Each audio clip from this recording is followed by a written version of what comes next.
Today's episode of Mark Who 42's Whoniverse is brought to you by Audible.com. Get a free audiobook download and 30-day free trial at www.audibletrial.com/MarkWho42. There are over 150,000 titles to choose for your iPhone, Android, Kindle, or MP3 player. You lucky guys.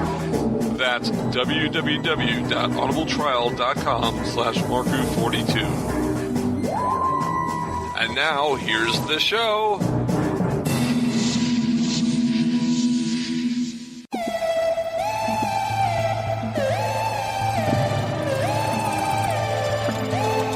Hi, I'm John Davies. I'm the editor of Celestial Toyroom, part of the Doctor-who-appreciation-societ, and you're listening to Mark Who 42.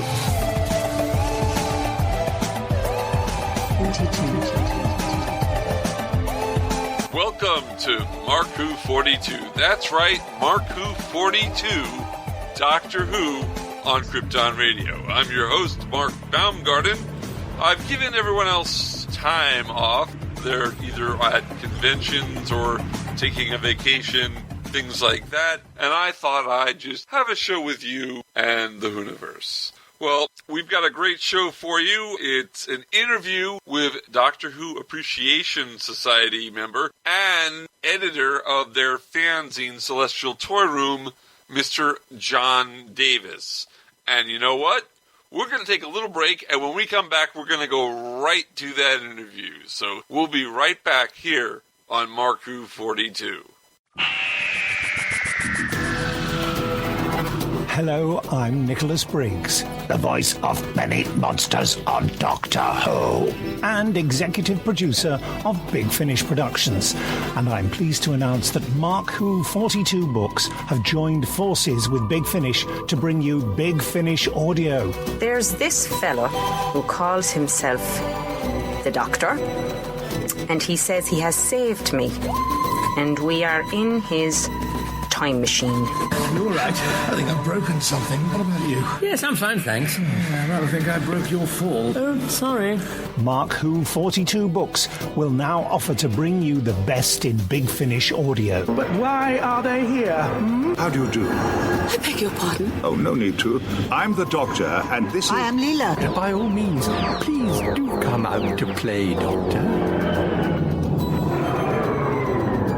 I'm waiting for you. To find where Mark Who 42 books will be, go to markwho42.net or on their Facebook site at Mark Who 42. What are you saying? They fizzled in somehow, like the TARDIS? Yeah, transmat from another dimension. The TARDIS doesn't fizzle. It's more of a... Also go to markwho42.net and download my interview with the team. You're executive producer at Big Finish Productions. Correct. Correct. Is this a quiz? Mark Who 42, taking you to the Whoniverse and beyond. Hi folks, this is Christian Basel, Mark Who 42, and if you've been lucky enough to catch us at conventions and wondered how you could hire us to come to your convention or special event, simply go to Heroes on Hand, click the podcast icon, and click the icon for Mark Who 42. On our page on Heroes on Hand, you can actually click the button that says click here to book Mark Who 42 for your next event, and that's all you have to do. Once again, if you want to hire us for your next event, simply go to heroesonhand.com, click on podcast, click on our icon, and click the green button to book us for your next event. You're going to love us. We'll see you there. The voice of Christian Basel, take one. Hi, I'm Christian Basel, and I would like to provide my voice for all your voiceover needs, such as... Okay, like an announcer. Like a what? Like an announcer. For all your voiceover needs, such as animation, radio, announcements, introductions... Now an old man. I can even record voicemail for all the Meshuggahs that call you. A pirate. Arr, and it won't cost you a lot of treasure for me services. Arr. Creepy movie voice. Just call 407-761-2679. 407-761-2679. Or email voiceofchristianbasel@yahoo.com. Well, how was that? That's a wrap. Hi, this is Vienna Salvatore. Bad news is, no one can hear my name and live. Good news is, you're listening to Mark Who 42.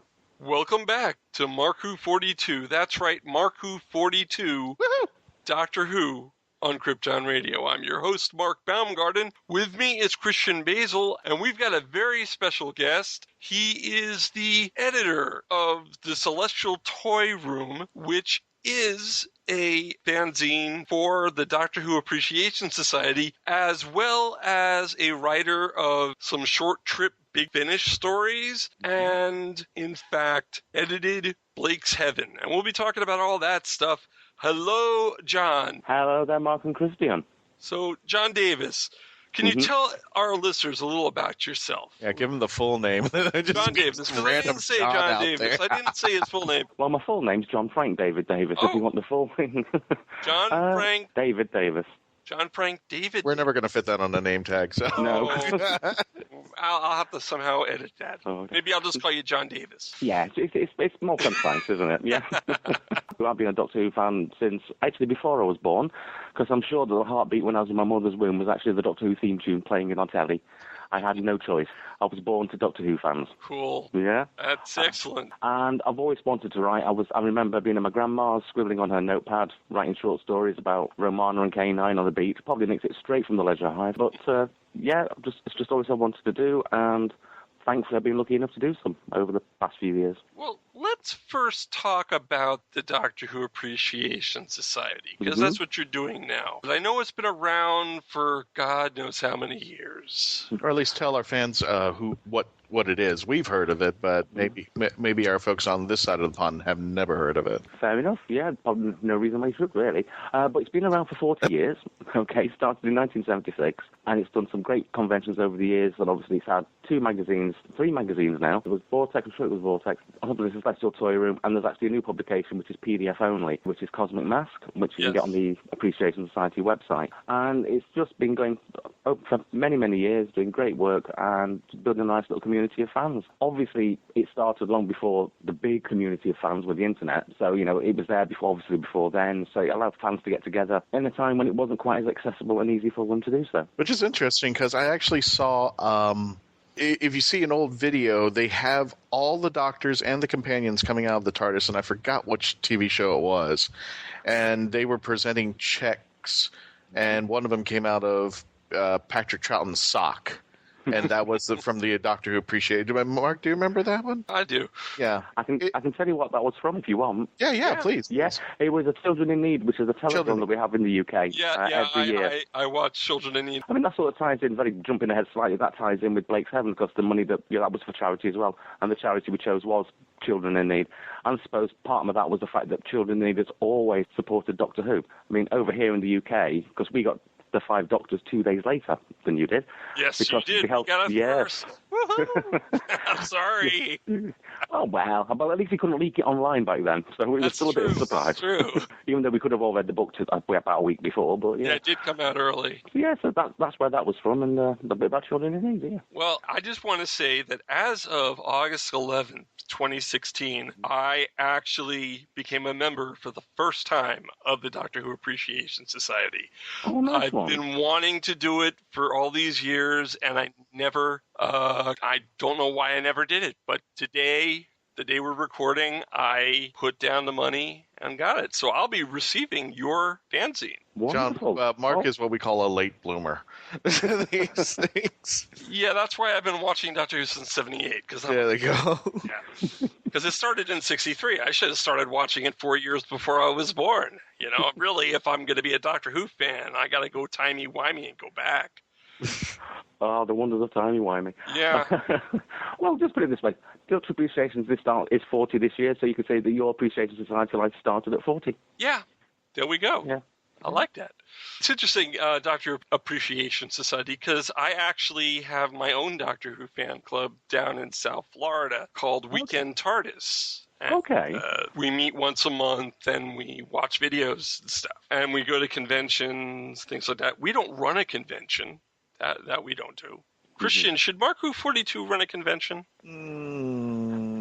Be sure. It's I'll get back to you on that one.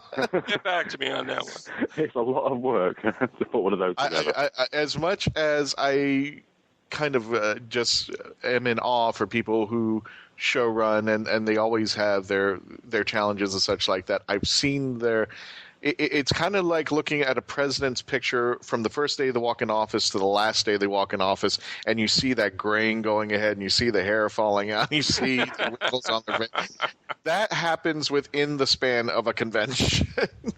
Yes, it is. You see all the people being really joyous and enthusiastic at the front, and then up towards the end, everyone's just a bit like drained. But Exactly.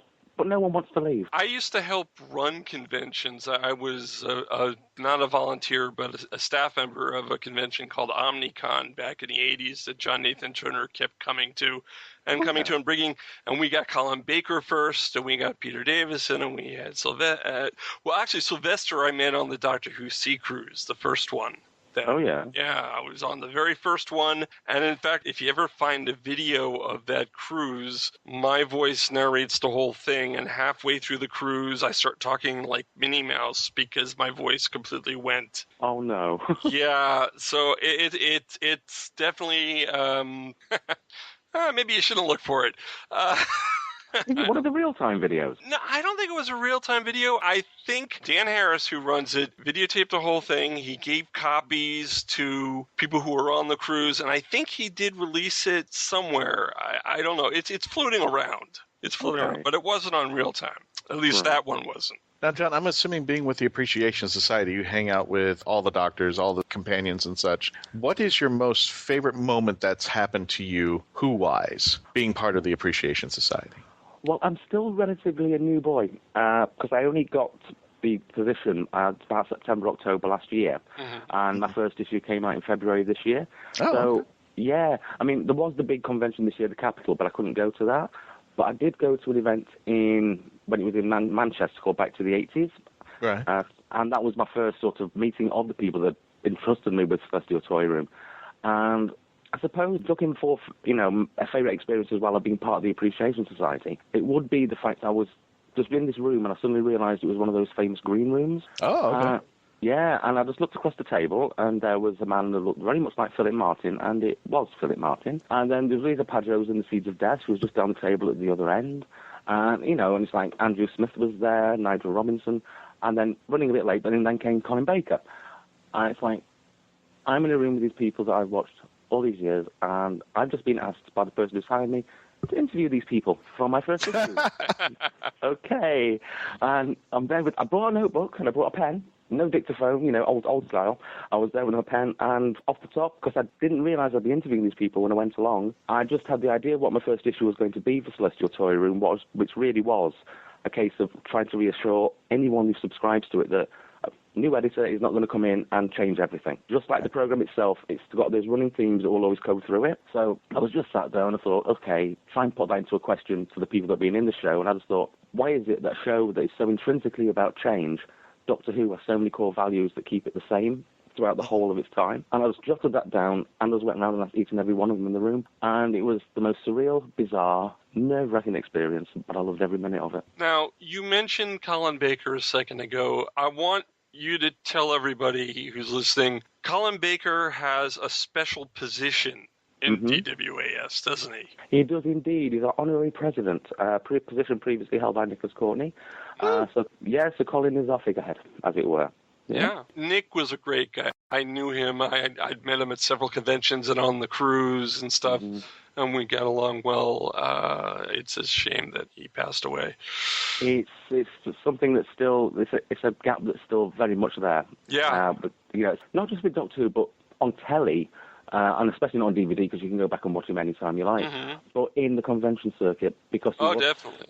Yeah, he was such a warm, reassuring presence, and he had that wonderful knack of, even though he would turn to one person, he made that one person he was talking to feel as though they were the only one he talked to that day. And it's a trait that someone that I've met a few times and really had great admiration for, and is the inspiration for an issue of Celestial Toyroom that came out a few months ago, and that's called Michael Shared. I missed all these issues. How do I get back issues? Well, funny you should say that.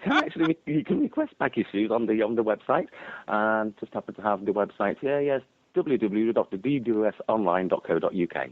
There you go. All right. He gave the plug before I gave him permission, Christian. Oh, no. It's okay. It's okay. Calm down. You can always edit that bit. I'm sure that later. No. I'm not editing that out. I just had this image of Colin Baker walking in like he's on The Brothers, and he's wearing his famous multicolored coat, and he sits at the table with his feet up and go, okay, let's get this thing started.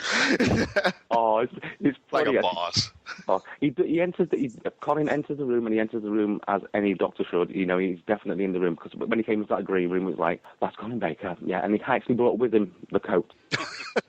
Yeah, and he was actually there for the photo shoots with that and everything. So, yeah, it was really, really good. But as for putting the feet up and saying, let's get the show started, he was more concerned with his football scores. Yeah.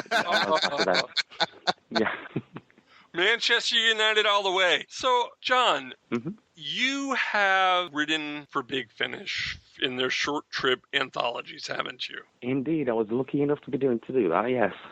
Yeah, and in fact, one of them, two of them, actually all three of them, seem to have companions that I've never heard of before. Did you, when you wrote these stories, did you create Samson? Did you create Oliver? Did you create these companions, or were they in previous Big Finish stories? An excellent question, actually. And, you know, you're the only person that actually pointed out the fact that for those three stories, they weren't regular companions. The first one that you mentioned, the first two you mentioned there, Gemma and Samson, they were actually in a Big Finish audio called Terra Firma, written by Joseph Lidster. Yes.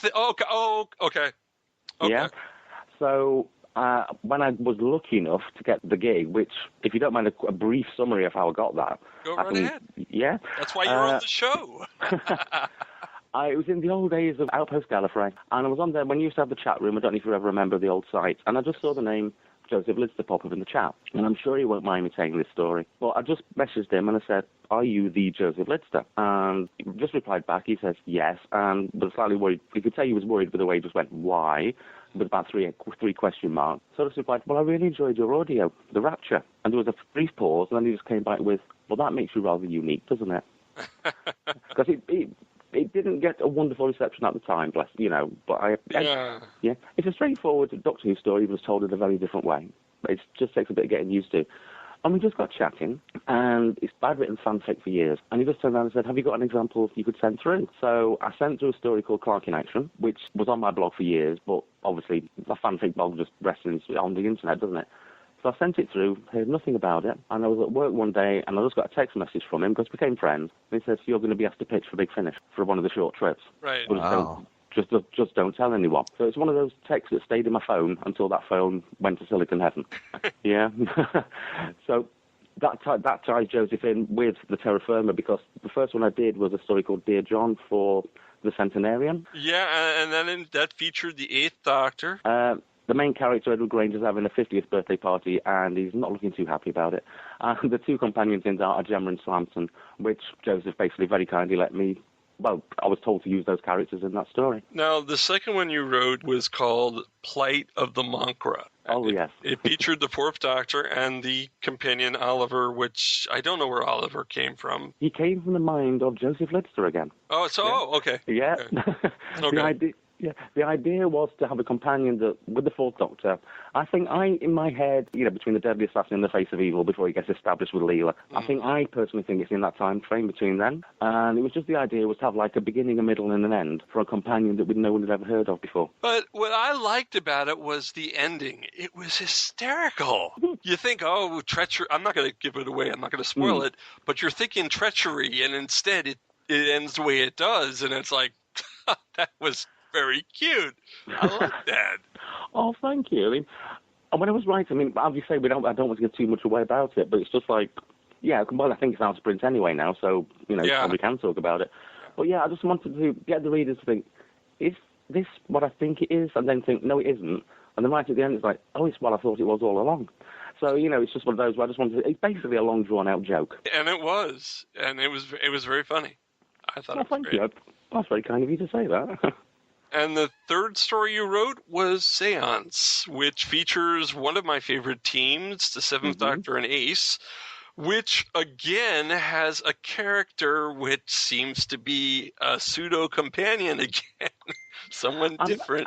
Very much so. And that one was not in the head of Joseph Lidster. That was very much in my head. Okay. And it's... This sounds really weird and a bit conceited, and I don't mean it in this way at all. But Seance was my attempt, looking back, I think, to try and do a Stephen Moffat before Stephen Moffat, because it's very, very timey-wimey. Yeah, it was. You're right. It's all about a point in time, or what would happen if someone did something different, and a lifestyle choice. Did they change that? What would the effects have been? And for it to work, I thought I had to make him a companion, to give him that bit of time. Yeah. And it definitely worked, I think. Now, a few months ago, we had on Declan May and Simon Brett. Mm-hmm. And Simon Brett actually wrote our theme music for us. But they put out that book, Seasons of War, and we were talking about it. And there was one story, well, you wrote two stories in it, but one of them was co-written with Simon. Mm-hmm. Simon, I asked him how it was working with someone else on a story. And now we're going to play flip side. In your words, how did that story come about? Okay, being completely honest about it.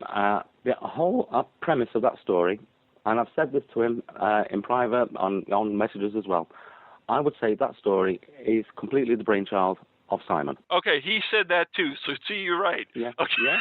Well, yeah. I did listen to that podcast. Oh, you did? Listening to that one. Yeah, I needed to know what Declan and Si were saying, yeah. No. But yeah. But no, it was just like one of those things, because we'd worked together before on a book called The 12 Doctors of Christmas, which I edited the whole thing for that and wrote and I need to find a copy of that quick, because I really want to read it. I'm sure I can point you in the direction somewhere after this, don't worry. Okay.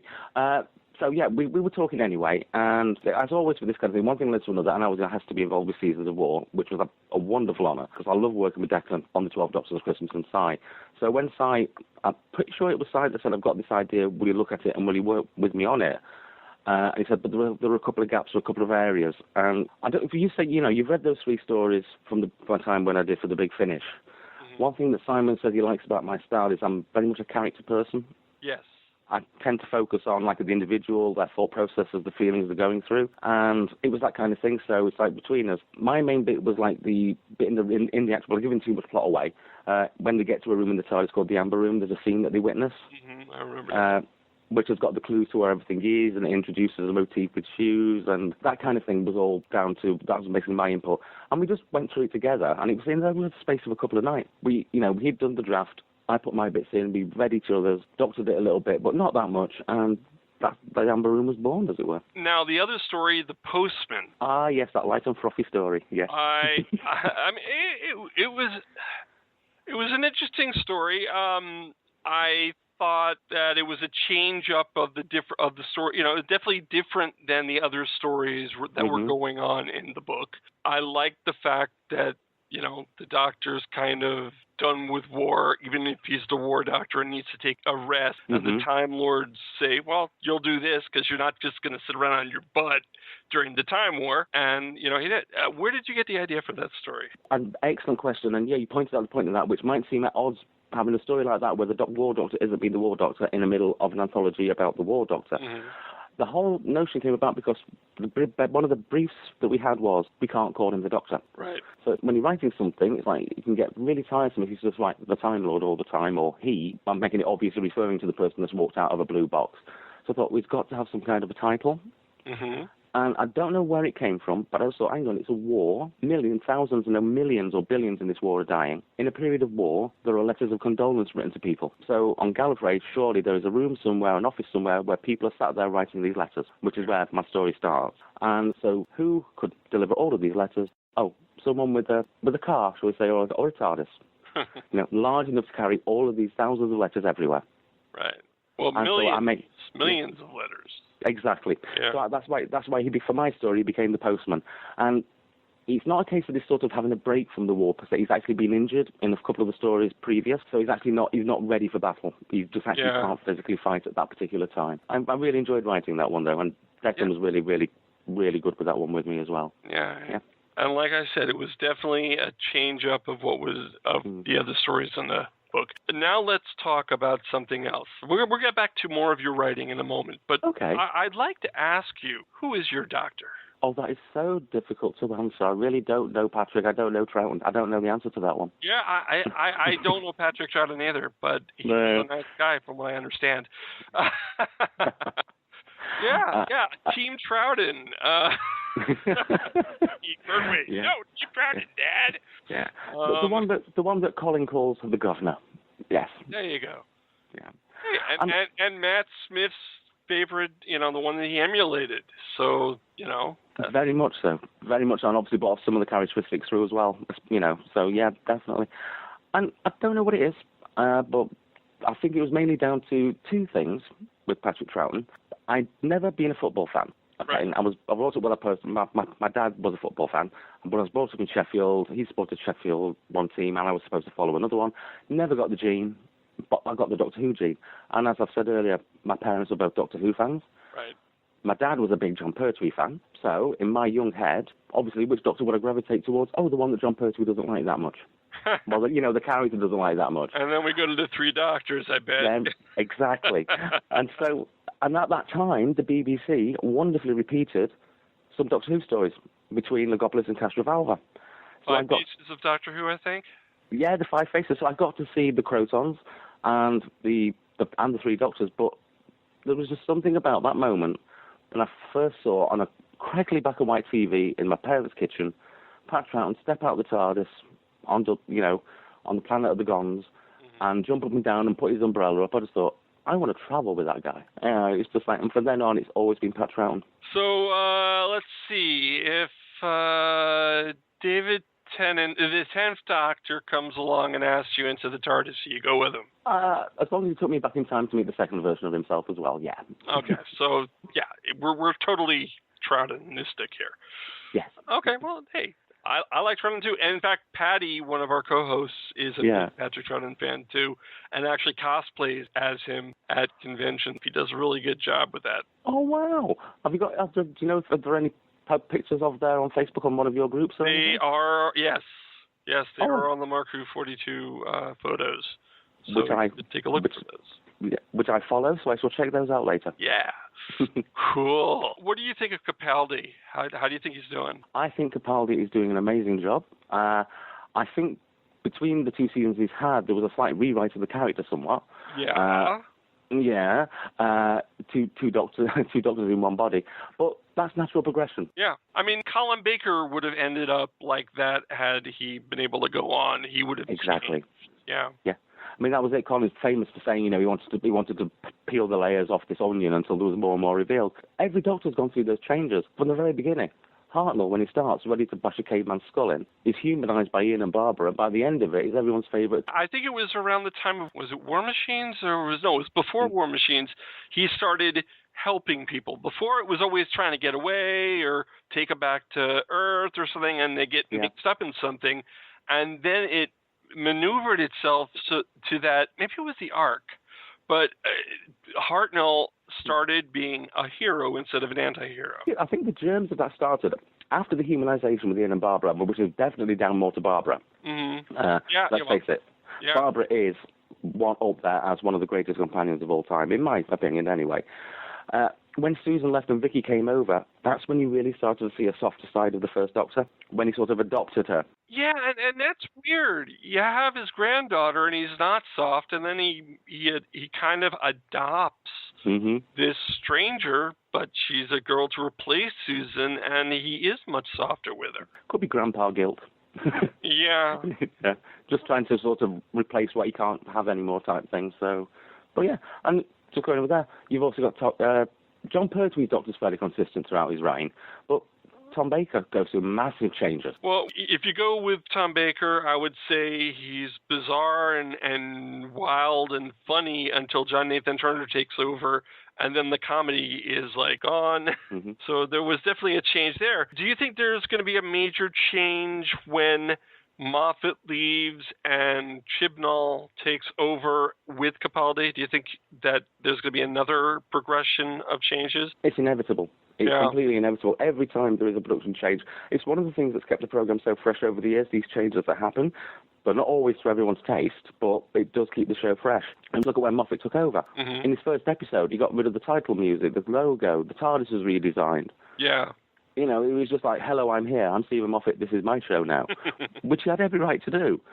John Nathan Turner ditched the world-famous theme tune, replaced it with twangy guitars, and put everyone into a Starfield. Yeah.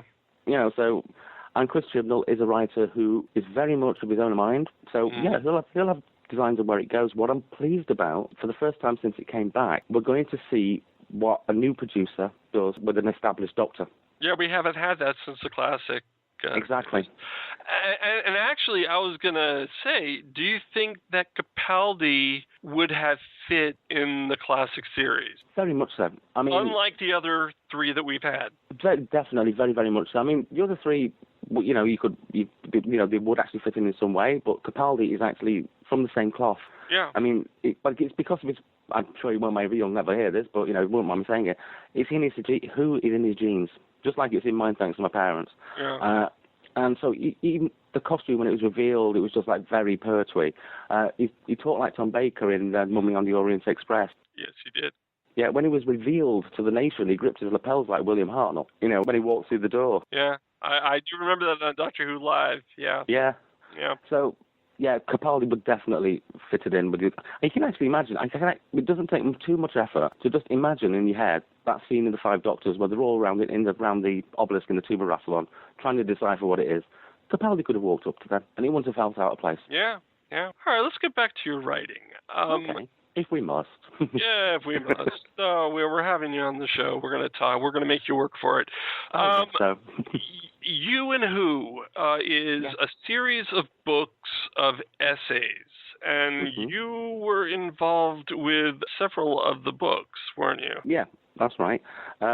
Started with, I didn't contribute to the first one because I didn't know about it. A friend of mine who's been a really good friend for years called Michael Collins put me in touch with J.R. Southall, who was looking for contributors to Contact Has Been Made, which was the second You and Who book, which was basically it's like what Doctor Who means to you. They're not episode guides, they're more personal experience guides.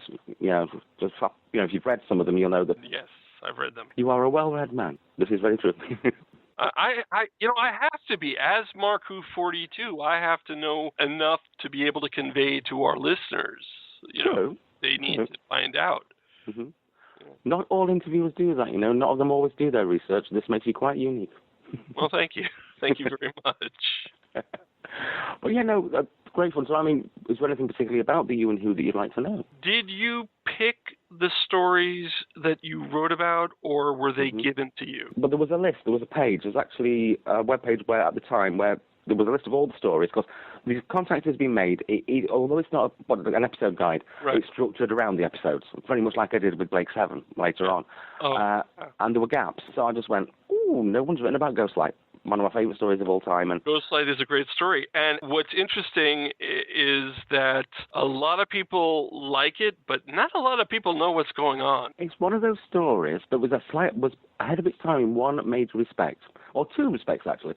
The fact it was written for watching in one go. And it's like, if you actually sit, because most people had home recorders then, so, you know, if you sit down and actually watch all three episodes together, it does make a little bit more sense. The other thing about it is the explanation scene, when Light is coming out of the lift, is very much like with the new series of Who. A lot of the dialogue is actually drowned out by the music. As wonderful as the music is, some of the explanation about Light's being asleep and now he's woken up to take over the mess because Josiah was this and Control was that, that's actually in there, but it's just not highlighted as clearly as it possibly should have been. So a problem with editing, I guess. Yeah, and timing, because, you know, it's like they have to get so much in so many minutes, and it was the last story they ever recorded, so, yeah.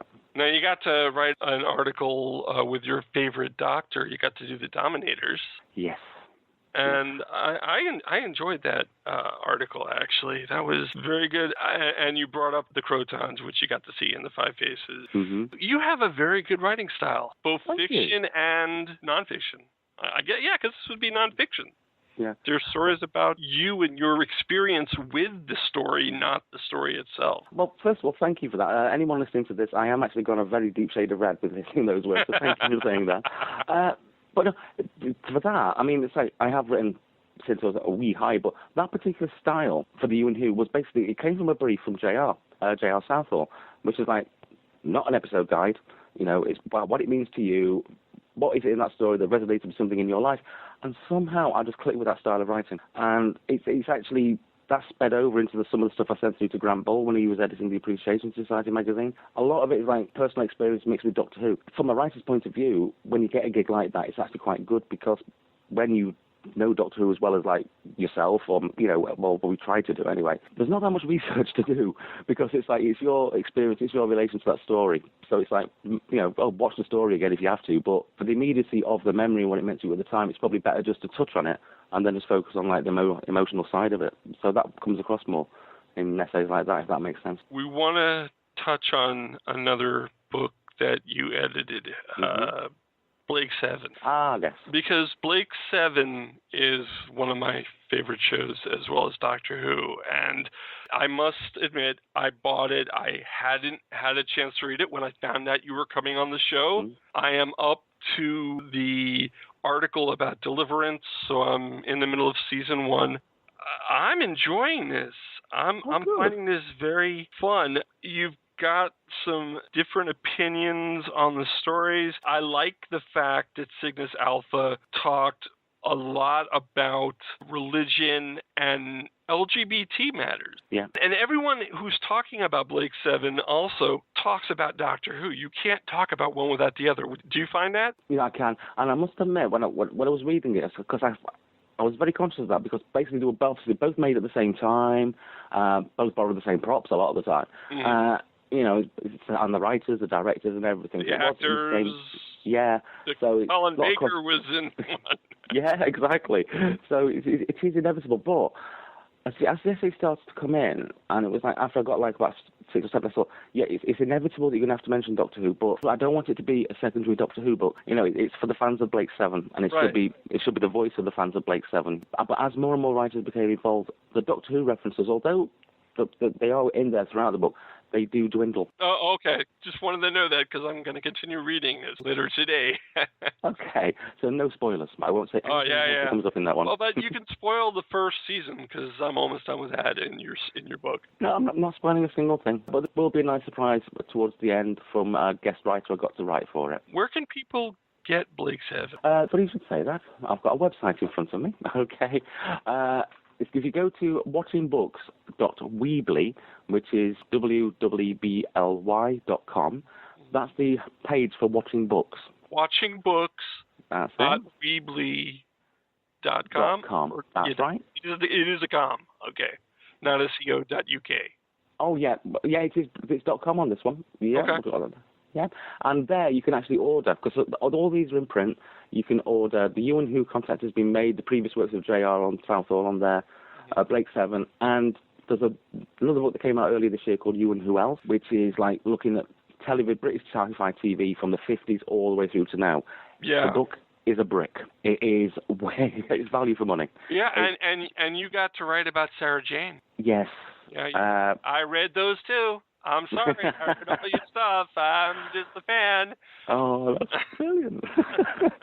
Well, when they came up, it was like, what do you want to write for? Do you want to write for it, John? What do you want to write for? It was just like, no-brainer. It has to be the Sarah Jane Adventures. With the personal angle, as you say, that carries on in all of those books. It was a love letter to Elizabeth Sladen. It was. Yeah. We brought up Nick before, Nick Courtney. But Liz Sladen, that was really hard. That was. People, I know people who cry, who still cry when they think about Liz and the fact that she's not here anymore. It hit me hard. It really did. I mean, I found out about it years upon years ago. I think we were doing in Gallifrey Base at the time because it had moved over. But I used to run a silly little coffee shop on there. I did it for years. It was great fun. And a virtual one. There was no real coffee. It was all virtual. And there was a virtual cat called Pangol. Yeah, it was one of those places. And I was all sat there and someone said, what a shame about Liz.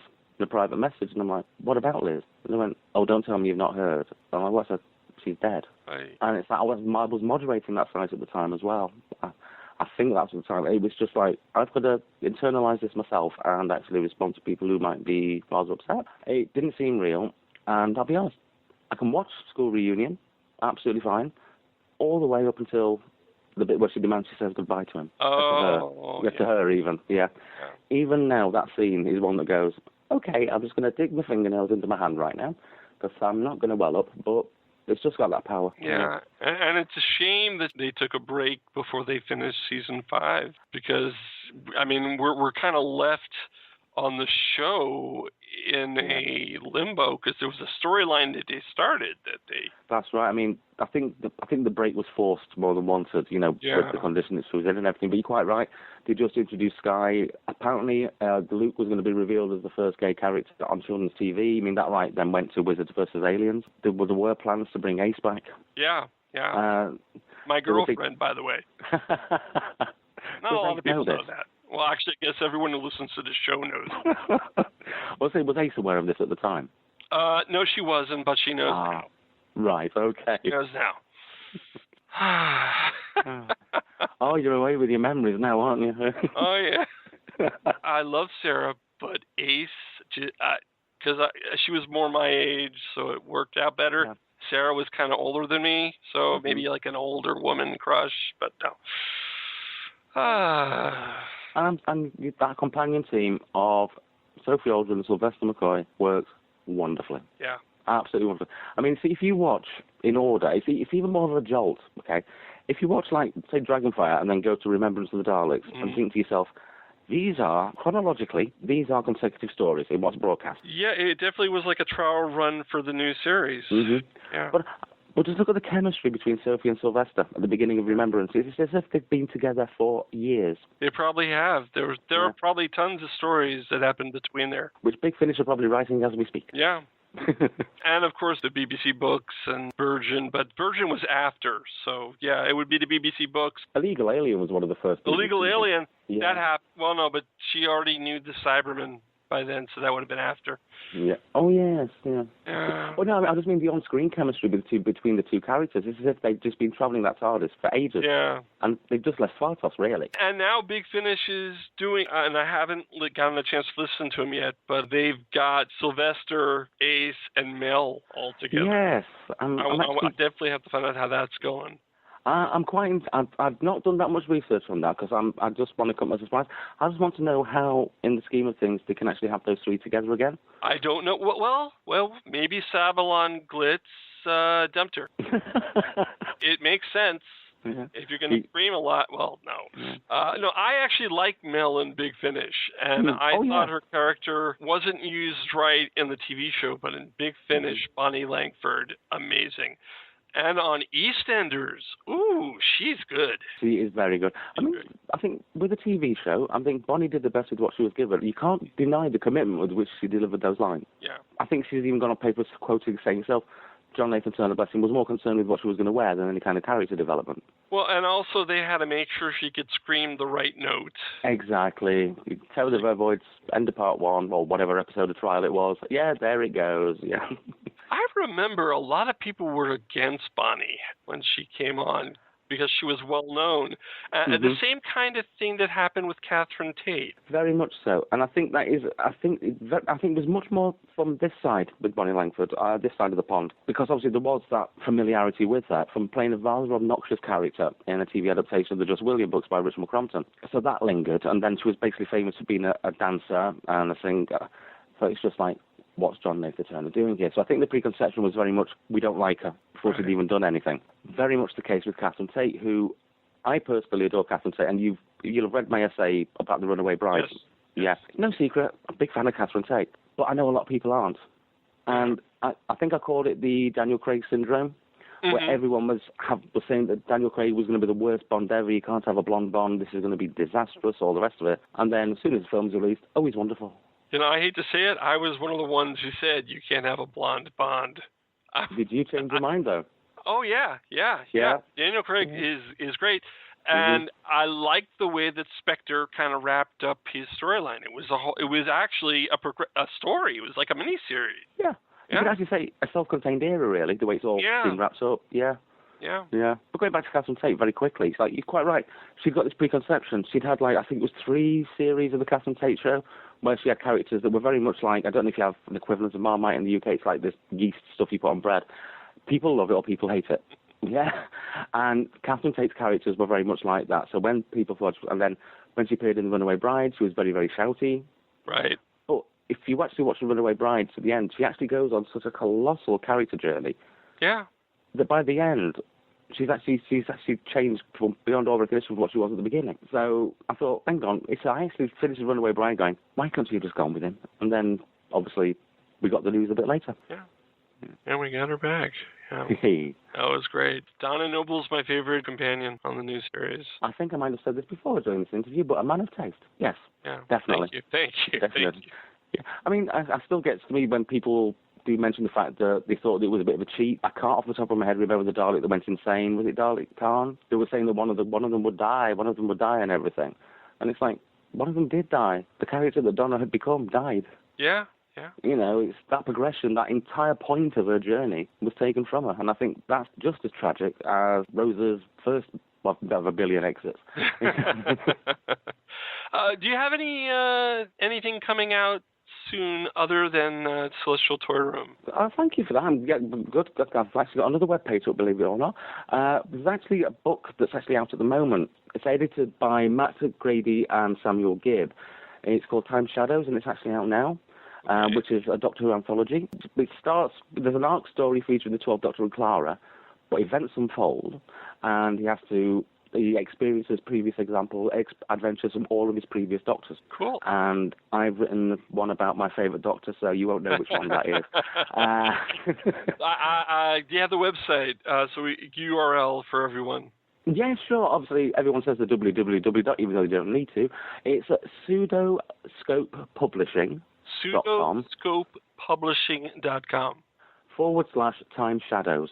Okay. And that's for a charity one again. It's for an organisation called Enable Community Foundation, and which is basically assisting children that have got they're basically 3D printing to create prosthetic limbs. All right. So it's a really good charity. It sounds it. One more time, can you give us the web address for the Doctor Who Appreciation Society? I'd be failing in my duties. I'm the executive. Yes, you would be, and that's why I'm reminding you. Yes, you'd have to be saying, that was nice, John. Now that I'm a member, I can order you around, I think. Of course. Well, the address for the Appreciation Society is DWAS, or DWAS, as it's officially known, online.co.uk. All right. John, it's been great having you on the show, hasn't it, Christian? Oh, yeah. You have any last questions? Do you have to write everything on the left side of the screen nowadays? On the left side of the screen? I'm sorry. That was such a sad attempt at humor. That was not funny. We drive on the right side, you guys drive on... Oh, right. Never mind. No. I'll let it just die. I've never told that joke to anyone that I've heard, and thank God, because otherwise we'd never get another interview. No, we won't. So, John, thank you very much for coming on Mark Who 42. It's been my absolute pleasure. Thank you for inviting me. Well, I'd like to thank John Davies one more time for doing that interview with us. We really appreciate it. We love Doctor Who Appreciation Society. Since the interview, I've received 2 of the Celestial Toyrooms, and I love the fanzine. So thanks a lot, John. Okay, so that's about all the time we have for the show, and yes, it's a short show, so sue me. We'll be back next time with more of Mark Who 42 here on Krypton Radio. Don't forget to get old shows and news from Doctor Who and other areas. Go to markwho42.net. Also, go to iTunes and Google Play Podcast, FloridaGeekscene.com. There are plenty of places you can find our show. Also, go to our Facebook page, Mark Who 42, our Tumblr page, Mark Who 42, and tweet us at Mark Who 42. So this is Mark Baumgarten with Mark Who 42 saying, until next time, allons-y!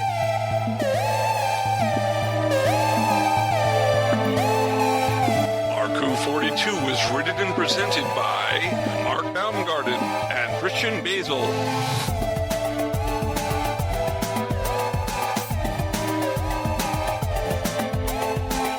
This episode was edited, directed, and produced by Mark Baumgarten. Visit markwho42.net, where you can register and become part of the Whoniverse Army. We can be contacted by email at mark@markwho42, subject line, ?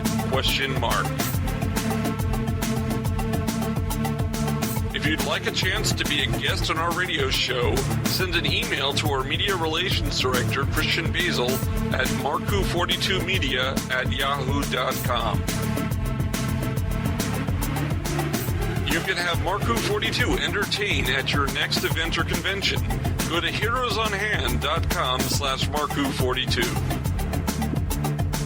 Space Coast Comics is a free monthly magazine found in over 120 locations currently throughout Brevard County, parts of Osceola, Volusia, and Indian River County in Florida, and soon to be available in Chicago. Follow them on Facebook to learn more. Doctor Who and its properties are owned by the BBC, the British Broadcasting Corporation. This show is owned and copyrighted by Mark Baumgarten 2016. This is Krypton Radio.